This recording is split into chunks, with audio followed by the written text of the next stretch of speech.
In her latest report, Auditor General Nancy Gathungu raised concerns on the spending of over 10 million shillings by the Ministry of Education in staff allowances from Nairobi headquarters to monitor the distribution of CBC desks in schools in 2020.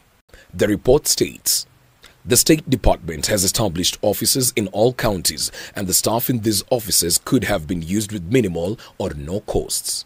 This expenditure was therefore against Section 79(2)(b) of the Public Finance Management Act 2012, which states that a public officer employed in a national government state organ or public entity should ensure that resources within the officer's area of responsibility are used in a way that is lawful, authorized and effective, efficient, economical and transparent. A claim CS Professor George Magoha has today refuted, defending his actions as an act of accountability. One will ask, why do I, as a Minister of Government, go to commission? It is because I do not trust anybody, and you can also take that to the bank. I must make sure that I am not given reports that cannot be verified.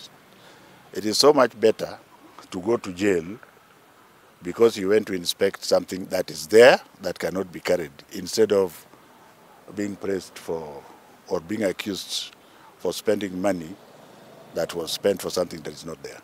Magoha further assured parents and education stakeholders of a seamless transition into a full CBC curriculum, noting that the private sector would not be left behind.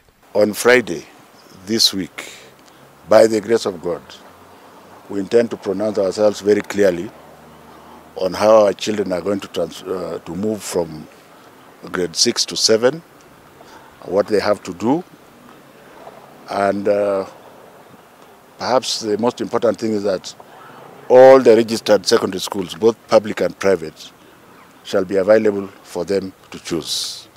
Any child who opts to go to a private school should have consulted the teacher and the parent.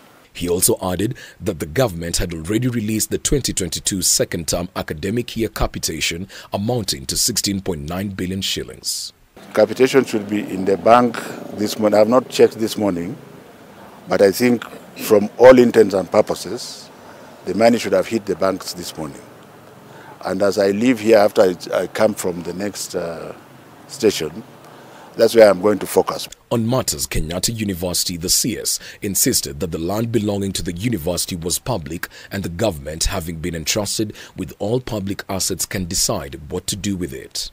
Having a WHO facility next to Kenyatta University Hospital will also lift the structure of Kenyatta University. It's only somebody who is not thinking that will think otherwise. It will lift the status of that university to lift the status of the hospital. So if one was to argue, one would say that you should not open your mouth to counter anything like that. And if I was the Vice Chancellor then, I would have talked with government in the back room for compensation, because KU still has 580 acres, which they don't need. So I would have said, since we are on debt, Your Excellency, why don't you compensate us? Because that's what was done recently in another situation where we were dealing with a diplomatic enclave. So there's so much politics about nothing.